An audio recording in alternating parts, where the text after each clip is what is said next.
Selamat pagi teman-teman dan Pak Gun.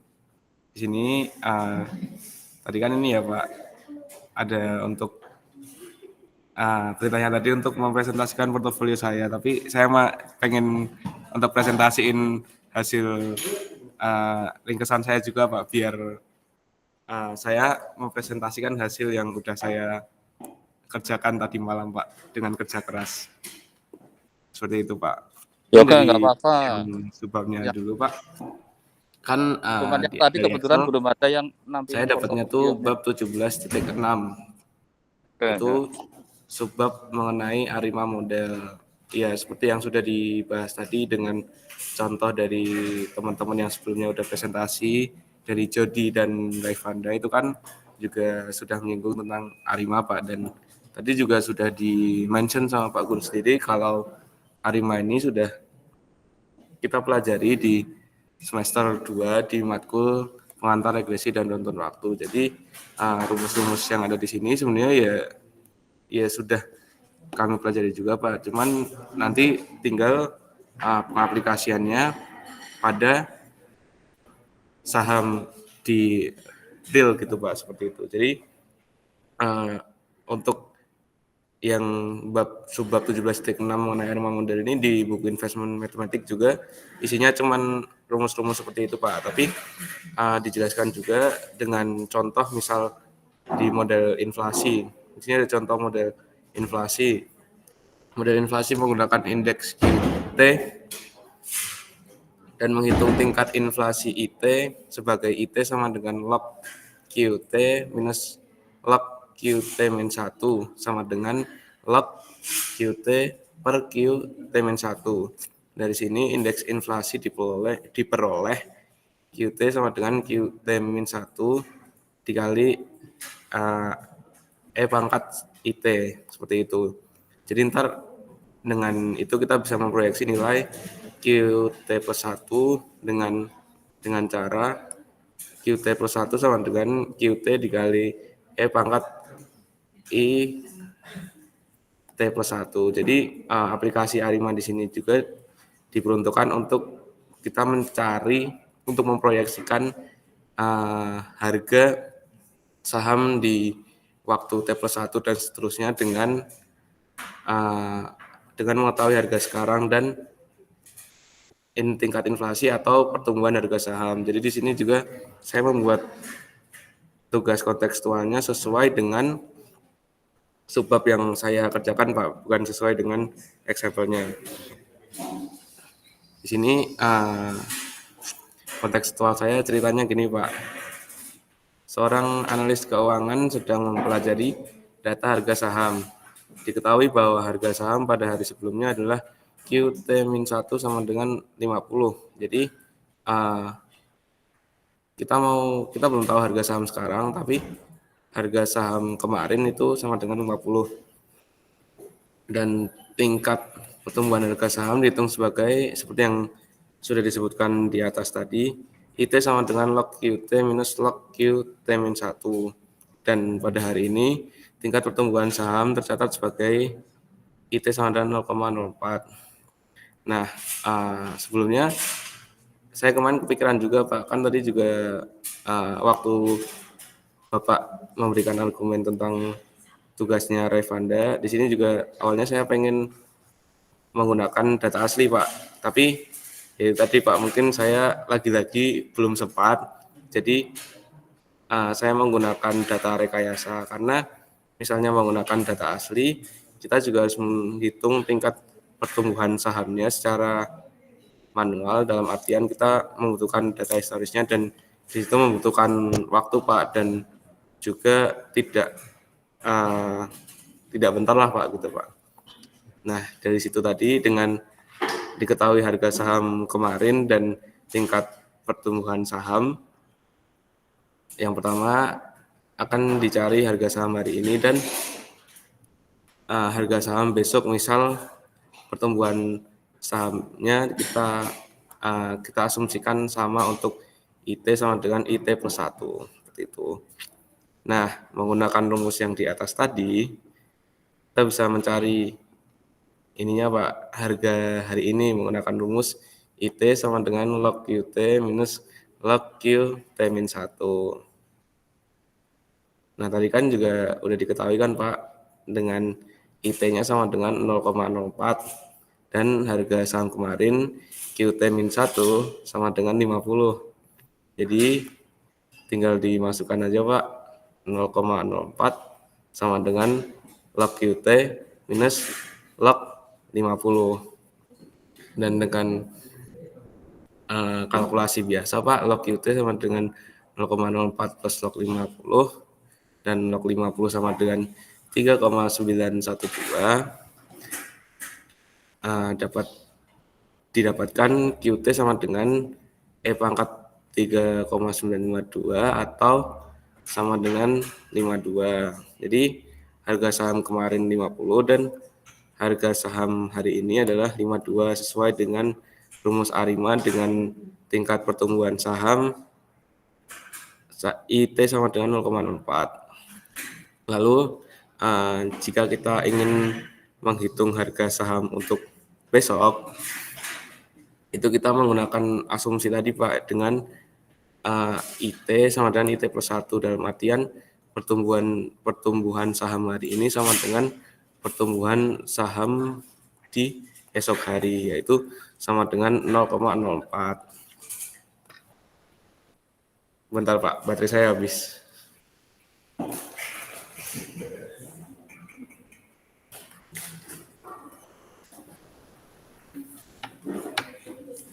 Sebentar ya Pak.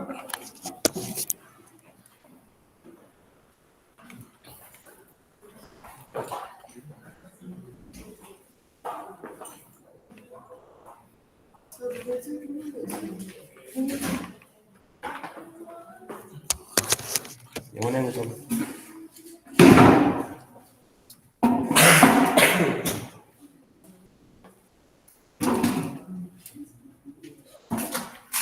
Sebentar ya Pak.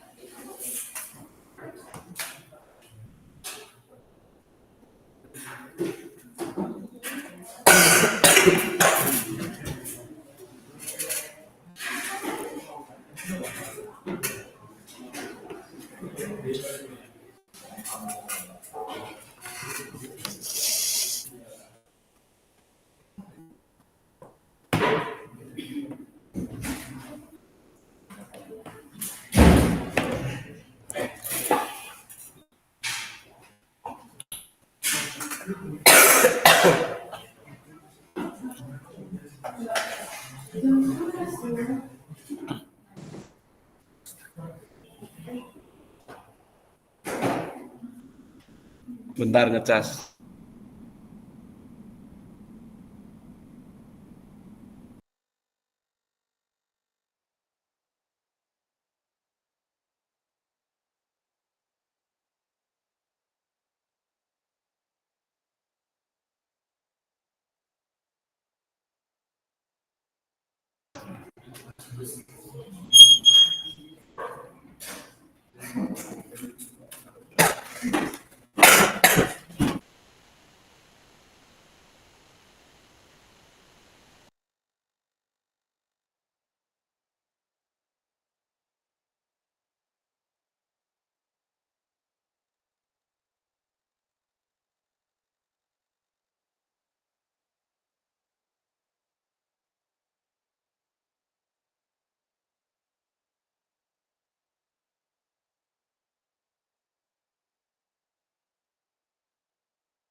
Oke, presentasinya kita lanjut ya teman-teman, karena tadi selesai nggak bisa hidup lagi laptopnya. Jadi dilanjut aja presentasi random berikutnya.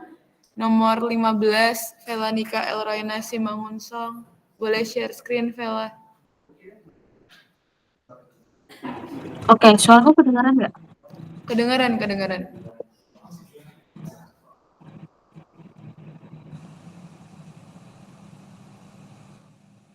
Ya. Kelihatan nggak layarnya?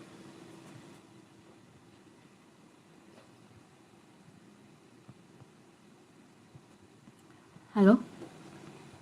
Layarnya kelihatan nggak? Udah kelihatan. Oh ya, oke. Sekarang, udah. Oke. Ada. Jadi aku mau presentasiin soal PAI. Soalnya itu dari soal PAI periode 2016 nomor 11. Jadi di soalnya itu ada pada tanggal 1 Januari 2015 ada dana yang diinvestasikan sebesar 100.000 yang kemudian setelah dicek pada tanggal 1 Mei 2015 dananya ini menjadi 112.000 dan kemudian pemilik dari hasil investasi tersebut menambahkan dana baru sekitar 30.000. Lalu pada 1 November 2015 ternyata nilai investasinya itu menurun menjadi 125.000 dan pemiliknya itu menarik dana sebesar 42.000. Nah, diketahui di tanggal 1 Januari 2016 dana hasil investasi tersebut akhirnya bernilai 100.000. Maka berapa tingkat hasil yang didapatkan oleh pemiliknya tersebut? Nah, dan dia menyuruh kita menghitung berdasarkan time weighted method. Nah, jadi di time weighted method itu ada rumusnya itu kayak gini. Nah, jadi yang dimana TWRR itu adalah time weighted rate of return. Yang dari K 1 sampai M itu adalah periode-periodenya, BK actionnya itu adalah nilai investasi di akhir periode, baru BK-1 di awal periode, baru C-nya itu adalah arus kas yang dimana tadi ada pas periode kedua ada dilakukan penambahan, di periode ketiga ada dilakukan penarikan. Jadi itu untuk penambahan atau penarikan di periode tersebut. Nah, tadi katanya di 1 Januari itu dia menginvestasikan uangnya sebesar 100.000 yang kemudian di 1 Mei bertambah nilainya menjadi 112. Nah, jadi periode 1 ini kita iniin dari 1 Januari sampai 1 Mei yang dimana tadi itu kan nilai akhirnya itu adalah 112 dibagi nilai awal 100.000 menjadi time weighted value-nya itu adalah jadinya nilai rate of return-nya itu 1,12 yang kemudian di 1 Mei itu juga dilakukan penarikan, dilakukan investasi kembali sebesar 30.000 sehingga time weighted value-nya pada periode 2 pada periode Mei itu menjadi 0,0803. Kemudian kita hitung juga di periode 3. Periode 3 ini tadi katanya dari 1 November itu nilai investasinya turun menjadi 100. Itu periode. Nah, kemudian kan di Mei tadi dia melakukan investasi kembali kan sebesar 30.000. Nah, itu dihitung di periode 2 karena uangnya itu baru masuk di periode di Mei, jadi itu dihitungnya sebagai periode 2. Nah, jadi di periode 2 itu nilainya di November dicek turun jadi 125.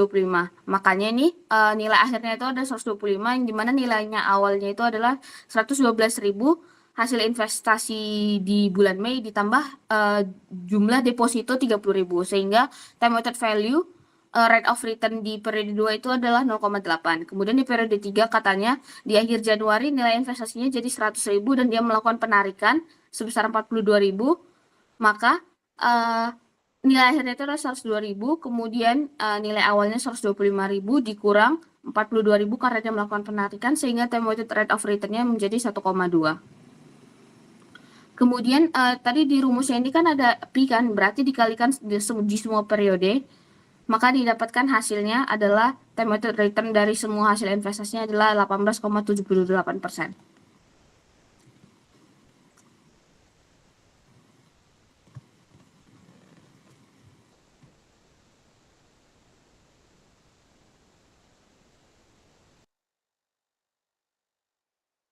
Vela, ini udah selesai kah presentasinya? Udah.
Oke, karena Vela udah selesai presentasi, gantian sekarang yang presentasi saya.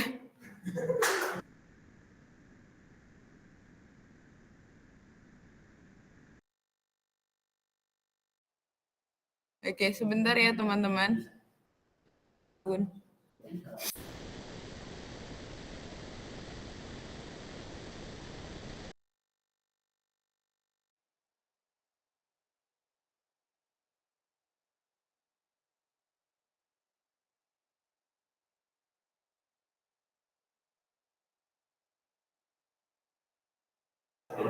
Apakah sudah terlihat?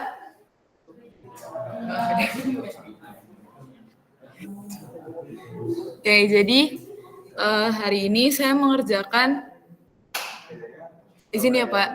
Hari ini saya mengerjakan example 17.4 yang tadi sebenarnya udah dijelasin sama Jody, tapi karena kita dapat example yang sama, jadi ya saya akan menjelaskan ini lagi. Nah, soalnya sebuah bank memberikan pinjaman sebesar 9.500 euro kepada seorang pelanggan selama 1 tahun dengan suku bunga sebesar 5,26%. Ada kemungkinan kalau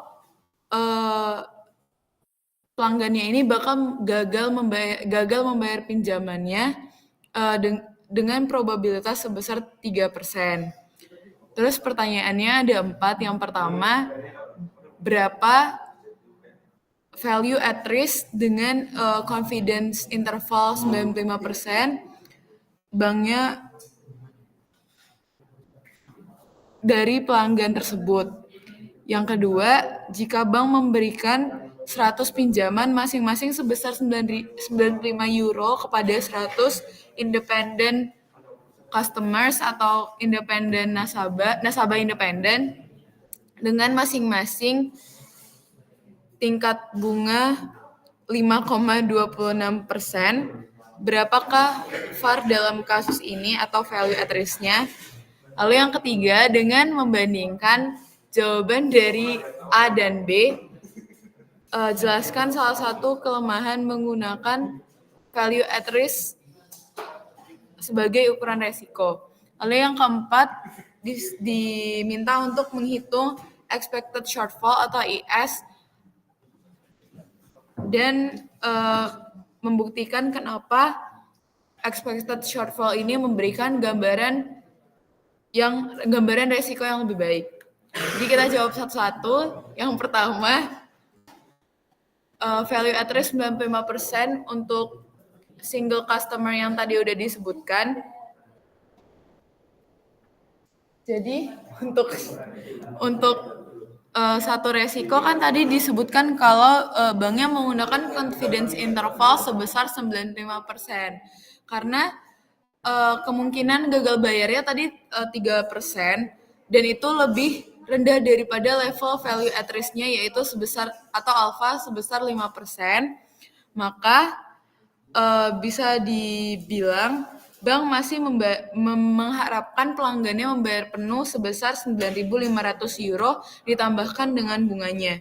Kalau misalnya kita lakukan simulasi sebanyak 10.000 kali, maka dalam 300 dari 10.000 simulasi ini atau 3%-nya, bank bakal kehilangan seluruh pinjaman. Jadi mereka menerima 0 euro. Terus kalau misalnya di 97% simulasi lainnya atau 9.700 simulasi, bank bakal menerima penuh pembayaran sebesar 10.000 euro, termasuk pengembalian bunganya. Maka bisa disimpulkan expected return-nya itu 0,97 kali 10.000 atau sama dengan 9.700 euro. Dan pada tingkat ini tidak ada resiko yang diidentifikasi karena tingkat gagal bayarnya 3% lebih rendah daripada tingkat cut off 5%. Terus berikutnya value at risk untuk 100 pinjaman kecil sebesar 95 euro masing-masing. Itu total expected return-nya bisa dibuat 0,97 dikali 100 dikali 100. Jadi 9.700. Terus standar deviasinya bisa dihitung dengan mengakarkan 100 kuadrat kali 100 dikali 0,97 dikali 0,03 sama dengan 170,6. Lalu menggunakan pendekatan normal, value at risk dengan 95% confidence interval dapat dihitung dengan expected return dikurangi Z value-nya dikali standar deviasi sama dengan 9.700 dikurang 1,645 dikali 170,6 sama dengan kurang lebih 9.419. Jadi value at risk dengan tingkat konfidensi 95% pada portfolio adalah mendekati 9.419 dengan resiko relatif kepada min-nya sebesar 281 euro. Lalu tadi pertanyaan yang ketiga, membandingkan jawaban yang A dan yang B, atau yang pertama dan yang kedua, apa kekurangan value at risk sebagai perhitungan resiko. Nah, value at risk itu menunjukkan untuk 100 pinjaman menunjukkan bahwa nilai value at risk-nya 9.419 lebih beresiko daripada satu pinjaman 9.500 tingkat pengembaliannya. Hal ini bertentangan dengan intuisi karena portfolio yang terdiversifikasi harusnya memiliki tingkat pengembalian yang memiliki risiko yang lebih rendah. Tapi bisa kita lihat tadi yang B sama yang A, yang B itu tingkat expected return-nya itu lebih kecil. Padahal harusnya lebih besar karena risikonya terdiversifikasi ke 100 orang nasabah. Jadi di sini bisa dibuktikan kalau misalnya value at risk itu nggak memperhitungkan distribusi kerugian di luar daripada alfanya, yaitu sebesar 5%. Terus dalam kasus ini value at risk untuk setiap pinjaman individual itu 0. Tapi kalau misalnya pinjaman dilihat secara agregat yaitu portfolio 100 orang, resiko tidak tercermin di dalam value at risk-nya. Terus yang terakhir ada expected shortfall. Sebagai ukuran resiko, expected shortfall ini mempertimbangkan rata-rata kerugian dalam 5% skenario terburuk dan memberikan gambaran yang lebih komprehensif. Misalnya dalam kasus satu pinjaman tadi, dalam 3% skenario terburuk, kerugiannya 9.700. Lalu dalam 2% berikutnya, bank menghasilkan keuntungan kecil 300 euro dari bunga. Rata-rata kerugiannya sebesar 5.700. Pada kasus portfolio 100 pinjaman, rata-rata pengembaliannya itu 9.348, di mana C adalah alfa atau cut off dari persentilnya. Lalu rata-rata kerugian relatif terhadap ekspektasi itu sebesar 352. Maka expected shortfall ini menunjukkan bahwa resiko portfolio 100 pinjaman lebih kecil dibandingkan dengan satu pinjaman yang sesuai dengan intuisi bahwa diversifikasi itu mengurangi resiko. Begitu. Terima kasih.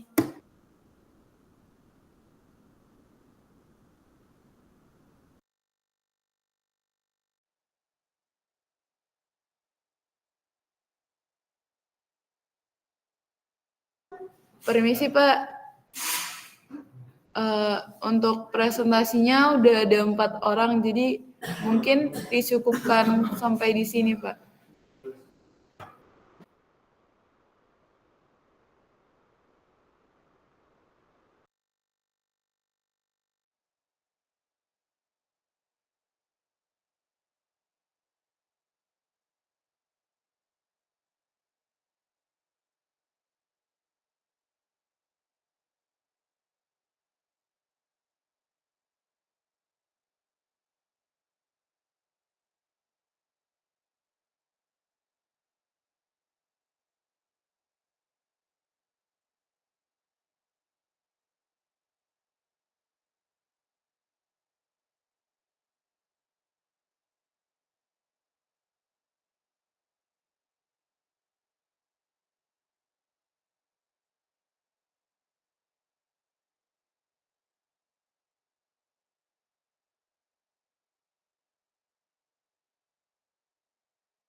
Permisi Pak, sudah selesai ya. Terima kasih.